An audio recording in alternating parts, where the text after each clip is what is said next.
이 밥, 냄새가 이상해요. 신 것 같아. 할머니, 정말 죄송합니다. 제가 새로 끓여드릴게요. 예비 며느리를 시험하는 시어머니. 지금부터 흥미진진한 이야기가 시작됩니다. 박순자.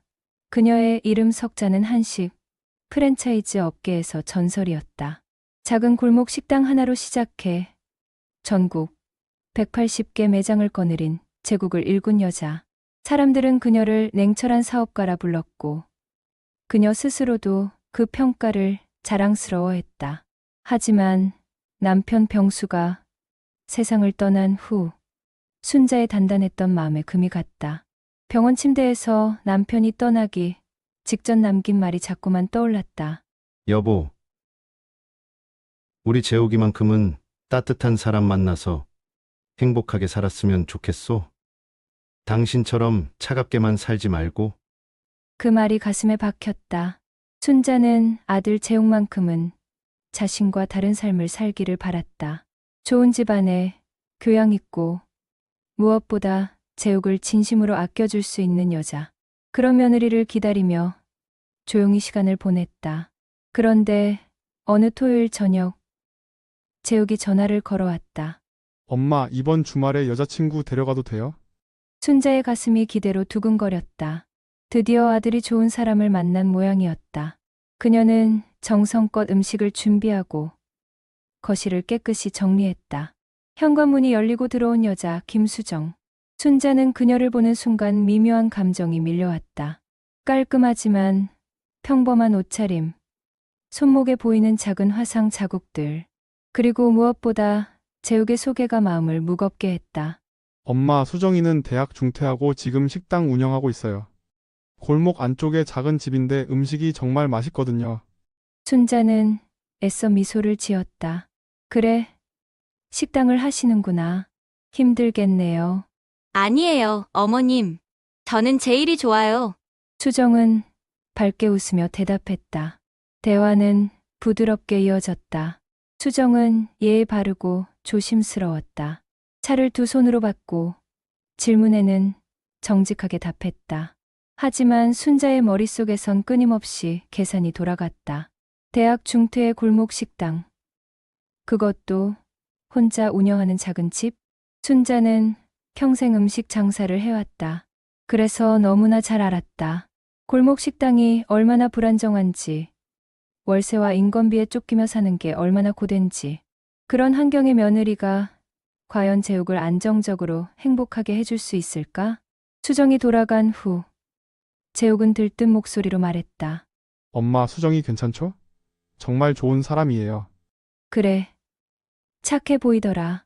순자는 짧게 답했지만 마음속은 복잡했다. 그날 밤 순자는 노트북을 열고 든든한 밥상을 검색했다. 리뷰는 많지 않았지만 대부분 호평이었다. 사장님 친절하심.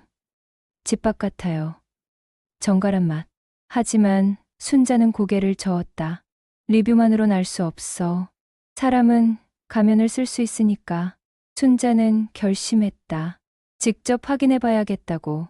그 여자가 진짜 어떤 사람인지, 재욱을 정말 사랑하는 건지, 아니면 안정된 생활을 위해 접근한 건지. 부엌으로 간 순자는 냄비에 물을 올렸다. 보글보글 끓는 물소리가 고요한 밤을 채웠다. 그녀는 그 소리를 들으며 중얼거렸다. 음식은 정말 돈일까?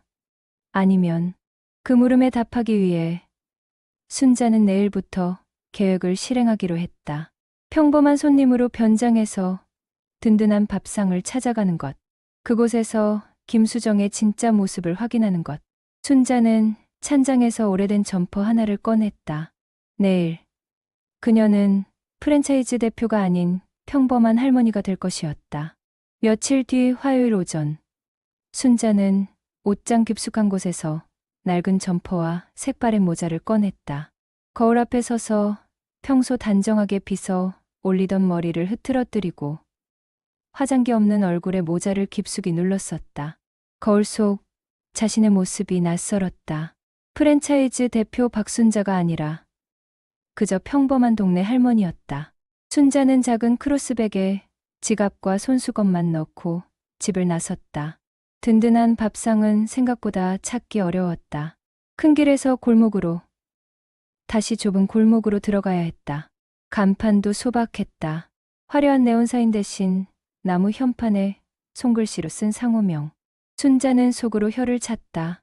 이런 위치에 이런 간판으로 장사가 되나? 하지만 문을 열고 들어서자 의외의 광경이 펼쳐졌다. 점심시간이 아닌데도 테이블 절반이 차 있었다. 손님들은 조용히 식사를 하고 있었고 식당 안은 구수한 된장찌개 냄새로 가득했다. 어서 오세요. 주방 쪽에서 수정의 목소리가 들렸다. 그녀는 앞치마를 두른 채 나와 순자를 보더니 환하게 웃었다. 할머니, 혼자 오셨어요? 순자는 고개를 끄덕이며 가장 구석진 자리로 향했다. 수정은 물수건과 물컵을 가져오며 메뉴판을 건넸다. 오늘 국밥이 맛있어요. 사고를 오래 우려서 국물이 진해요. 그럼 그걸로 주세요. 순자는 일부러 목소리를 낮게 깔았다. 네, 금방 나올게요. 수정이 주방으로 돌아가자 순자는 식당 안을 천천히 둘러봤다. 테이블은 오래됐지만 깨끗했고 벽에는 손님들이 남긴 메모지들이 붙어 있었다. 오늘도 잘 먹었습니다. 사장님 덕분에 힘냈어요. 우리 집밥 같아요. 순자는 코웃음을 쳤다. 장사 수완이 있네. 감성 마케팅이야. 곧 김이 모락모락 나는 국밥이 나왔다. 순자는 숟가락을 들었다가 일부러 떨리는 손으로 국물을 흘렸다. 국물이 테이블 위로 쏟아졌다. 아이고. 순자가 당황한 척 소리를 냈다. 수정이 재빨리 달려왔다. 괜찮으세요? 데이진 않으셨죠? 그녀는 행주로 테이블을 닦으며 걱정스러운 표정을 지었다. 미안해요. 손이 떨려서. 순자는 일부러 목소리를 떨었다. 아니에요. 괜찮아요. 제가 새 국밥 가져올게요. 이건 좀 식혀서 드시기 편하게요. 수정은 진짜로 새 국밥을 가져왔다. 순자는 속으로 생각했다. 장사니까 친절한 거겠지. 순자는 계속해서 실수를 연출했다. 반찬 그릇을 떨어뜨리고 젓가락을 바닥에 떨어뜨리고 김치를 흘렸다. 주변 손님들의 시선이 모였다. 누군가 혀를 찾고 누군가는 눈살을 찌푸렸다. 하지만 수정은 달랐다. 그녀는 매번 웃으며 다가와 치웠다. 미간 하나 찌푸리지 않았다. 심지어 마지막엔 이렇게 말했다. 할머니, 손 다치셨죠? 제가 반찬 덜어드릴게요. 수정은 작은 접시에 반찬을 조금씩 덜어 순자 앞에 놓았다. 순자는 그 모습을 보며 묘한 감정이 들었다. 화가 날 법도 한데 이 여자는 진심으로 걱정하는 것 같았다. 진심일까? 아니면 완벽한 연기일까? 순자는 국밥을 먹으며 계속 관찰했다. 수정은 다른 손님들에게도 똑같이 친절했다. 혼자 온 노인에게는 반찬을 더 주고 아이를 데려온 손님에게는 아이 의자를 챙겨주고 급하게 먹는 직장인에게는 포장 용기를 미리 준비해뒀다. 장사가 아니라면 정말 저게 성격일까? 식사를 마치고 계산을 하려는데 수정이 웃으며 말했다. 할머니, 다음에 또 오세요. 오늘 불편하셨죠? 죄송해요. 아니, 내가 실수를 많이 해서. 아니에요. 편하게 드셨으면 좋겠어요. 이 동네 어르신들 많이 오시거든요. 천천히 드셔도 돼요. 순자는 고개를 숙이고 식당을 나왔다. 골목길을 걸으며 그녀는 생각에 잠겼다. 오늘의 테스트로는 확실히 알 수 없었다. 한 번 더, 아니 여러 번 더 확인해봐야 했다. 다음엔 더 어려운 손님이 되어야겠어. 순자는 모자를 고쳤으며 다음 계획을 세우기 시작했다. 이번엔 진짜 까다로운 손님으로 변장할 생각이었다. 일주일 후, 순자는 다시 든든한 밥상을 찾았다. 이번엔 더 낡은 옷을 입고 큰 천 가방에 동전을 가득 넣어왔다. 지갑에서 일부러 잔돈만 챙겨온 것이었다. 오후 2시, 점심 손님들이 빠져나간 한산한 시간. 순자는 식당 문을 열었다 닫았다를 3번이나 반복했다. 마치 들어갈까 말까 망설이는 사람처럼. 어서 오세요. 설거지를 하던 수정이 손을 닦으며 나왔다. 그리고 순자를 보더니 눈이 휘둥그레졌다. 할머니, 지난주에 오신 분이시죠? 순자는 놀랐다. 일부러 다른 모자를 쓰고 왔는데 수정이 자신을 알아본 것이었다. 아, 네, 그때 밥이 맛있어서. 순자는 어색하게 중얼거렸다. 다시 와주셔서 감사해요. 오늘도 국밥 드실래요? 수정은 환하게 웃으며 물었다. 근데 잔돈밖에 없는데 돼요? 순자는 가방에서 동전 주머니를 꺼내 흔들었다. 쨍그랑 소리가 요란하게 났다. 당연하죠. 돈은 돈인걸요. 수정은 아무렇지 않게 대답했다. 순자는 자리에 앉아 일부러 동전을 하나씩 세기 시작했다. 100원짜리, 50원짜리, 10원짜리까지. 테이블 위에 동전을 쌓으며 천천히 세었다. 7,500, 8,000, 8,500원까지 있네요. 천천히 세셔도 돼요. 할머니. 수정은 옆에서 기다리며 말했다. 짜증이나 불편한 기색이 전혀 없었다. 순자는 속으로 놀랐다. 보통 식당이라면 카드나 지폐로 계산해 달라고 할 텐데 이 여자는 정말 개의치 않는 것 같았다. 국밥을 주문하고 기다리는 동안 순자는 또 다른 테스트를 시작했다. 식당 문을 계속 여닫았다.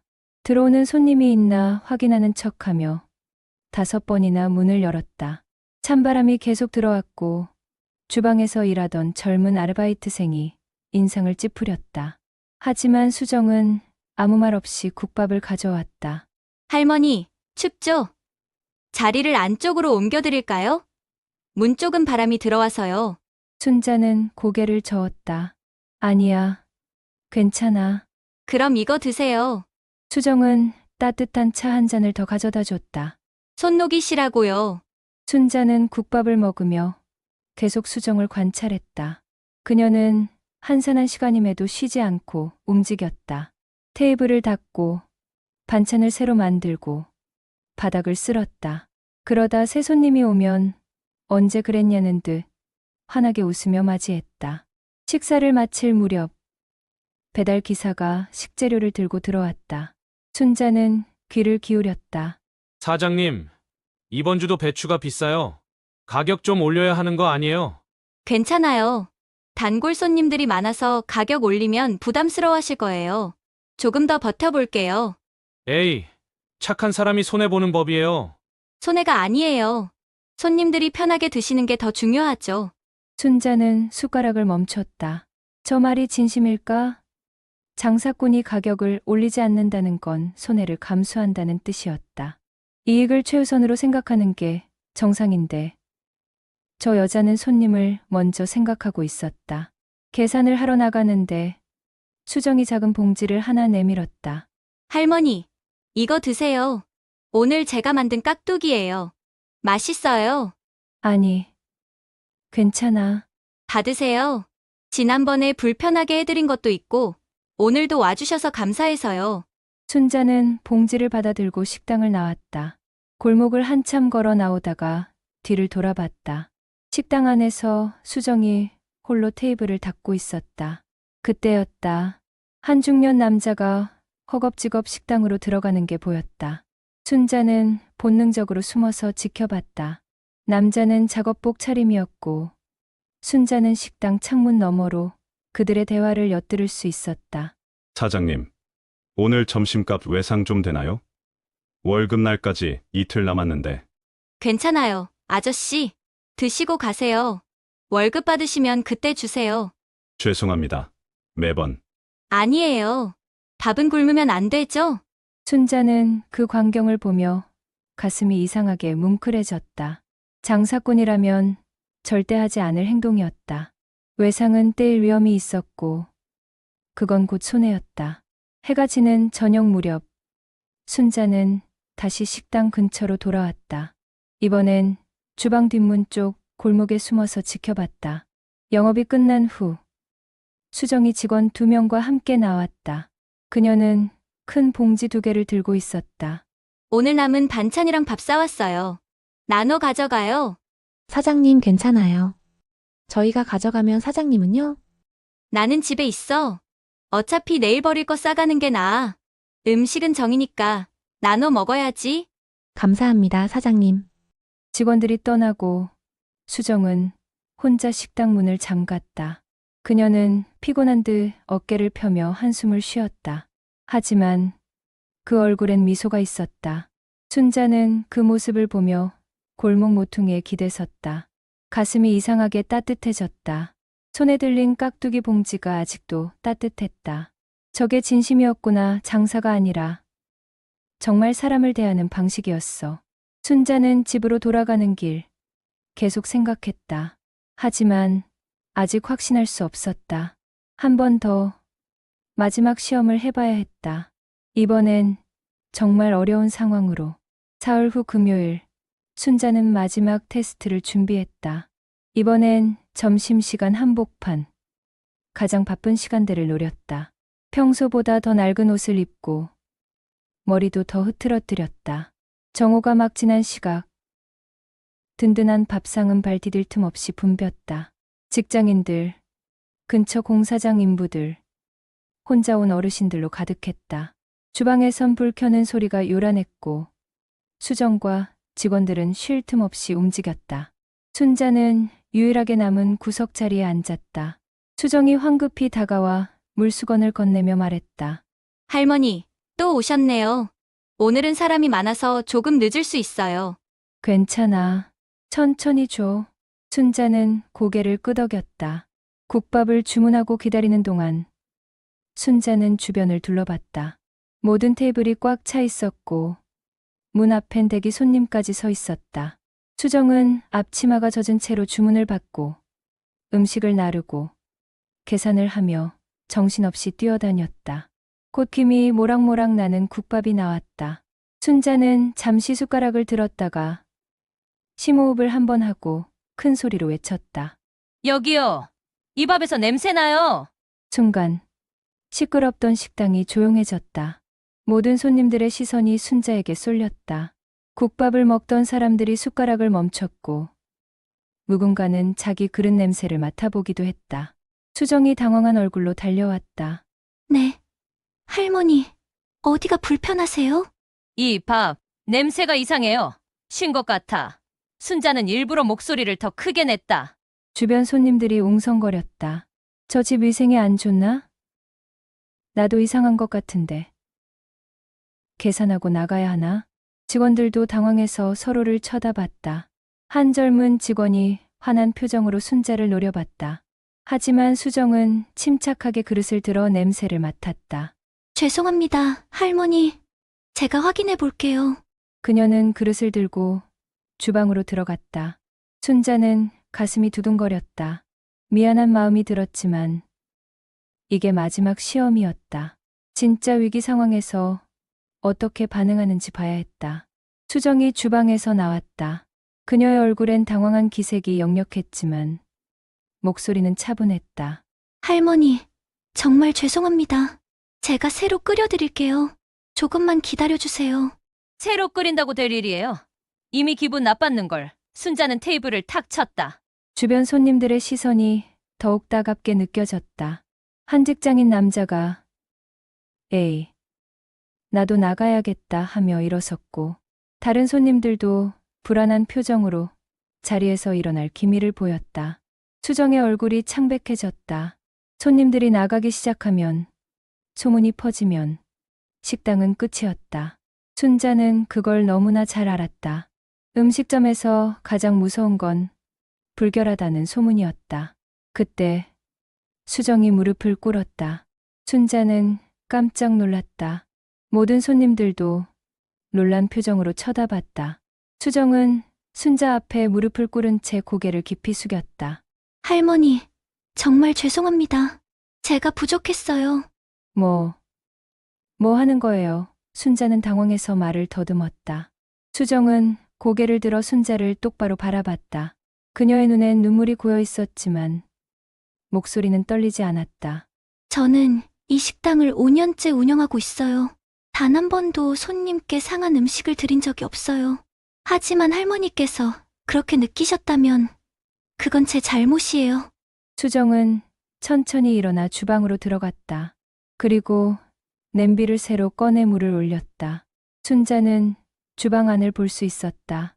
수정은 사골을 새로 넣고 양파와 대파를 다시 다듬었다.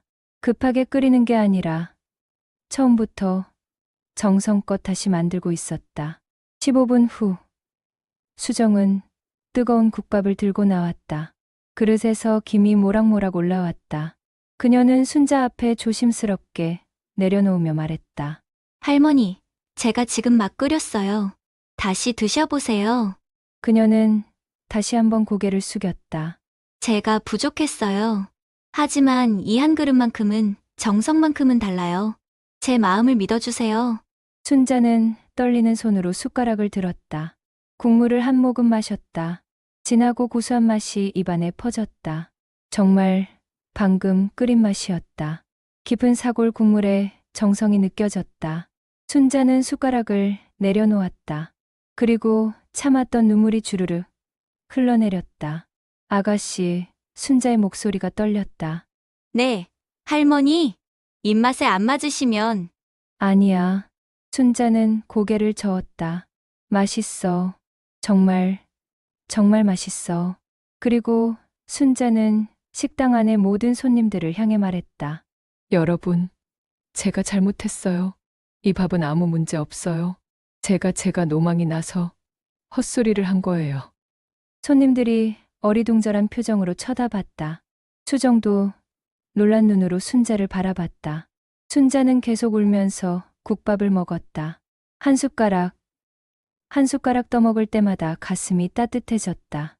그 정성이, 그 진심이 이제야 확실히 느껴졌다. 이 아이는 진짜였어. 장사가 아니라 정말 마음으로 음식을 하는 아이였어. 순자는 그릇을 비우고 천천히 일어섰다. 수정이 다가와 부축하려 하자 순자는 오히려 수정의 손을 꼭 잡았다. 아가씨, 고마워요. 정말 고마워요.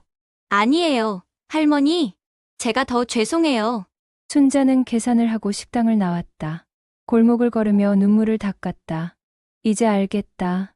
김수정이라는 여자가 어떤 사람인지, 재욱이 왜 그녀를 사랑하는지.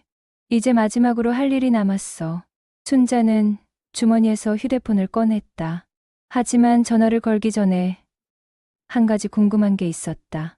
수정은 자신이 재욱의 어머니라는 걸 알고 있을까? 그 답을 알아야 했다.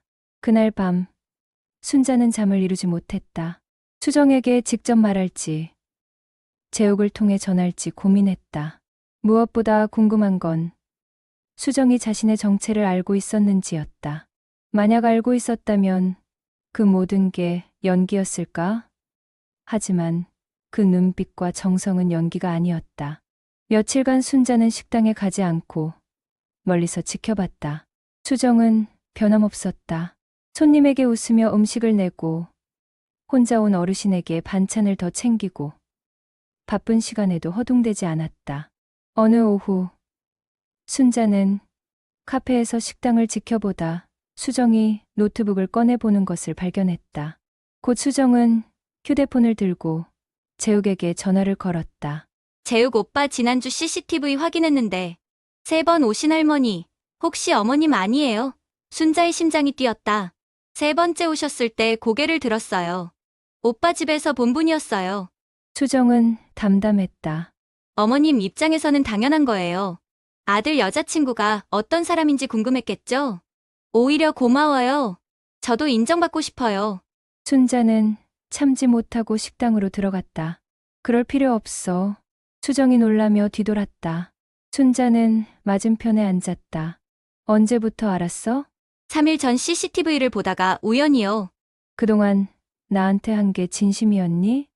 네. 모든 손님에게 똑같이 했어요. 어머님도 마찬가지였어요. 순자는 눈을 오래 들여다봤다. 왜 식당을 하니? 아버지가 아프셔서 대학 중퇴 후 병원비 벌려고 시작했어요. 아버지는 3년 전에 돌아가셨지만 음식으로 사람들을 행복하게 해라고 하셨어요. 돈은 돼? 솔직히 힘들지만 손님들이 잘 먹었다고 할 때 그게 가장 큰 보상이에요. 순자는 물었다. 그런 식으로 재욱이를 행복하게 해줄 수 있겠어? 수정은 잠시 침묵 후 말했다. 부자로 만들 순 없지만 따뜻한 밥을 하고 힘들 때 옆에 있어주며 진심으로 사랑할 수 있어요. 순자는 잠시 침묵하다 말했다. 내 평생 장사는 돈이라고 생각했지만 내 음식을 먹고야 알았어. 음식은 마음이더라. 변장하고 힘들게 해도 한 번도 짜증내지 않고 사과까지 한 내가 진짜 장사꾼이야. 순자는 자리에서 일어나 수정의 손을 잡았다. 이제야 내 며느리 손맛을 알겠네. 고마워. 내 아들을 사랑해줘서. 수정은 눈물을 터뜨렸고 순자도 함께 울었다. 두 사람은 그렇게 한참 서 있었다. 재미있으셨다면 좋아요와 구독으로 응원해주세요. 다음 이야기에서 또 만나요.